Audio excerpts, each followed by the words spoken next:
Sobrang galing talaga ni Papa G. Binigyan ba naman ng anak mismo si Miss Chris Aquino ng isang Bimbi Aquino na talagang mapagmahal at sobra ang bigay na aksyon ng pagmamahal niya sa kanyang mommy. Hiling niya lagi na sana umano ay tulungan din siyang ipagdasal na mas lalo pang gagaling ang kanyang mommy. Ngayon naman stable namang na naging mabuti-buti ang karamdaman ni Chris Aquino. At sa kasalukuyan ay nakakapagpamasyal na siya, nakakapag-guest kapag gusto niya, dati kasi iba din.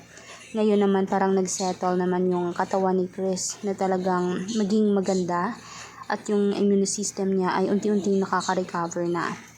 Gayon ay nananawagan nga si Bimbi na sana ay bigyan pa mismo ng magandang health at mas lalong long life para sa kanyang mommy Chris. Kaya sabay nating ipagdasal si Ma'am Chris. Kaya huwag kalimutan i-like, subscribe, and tap the notification bell for more public videos.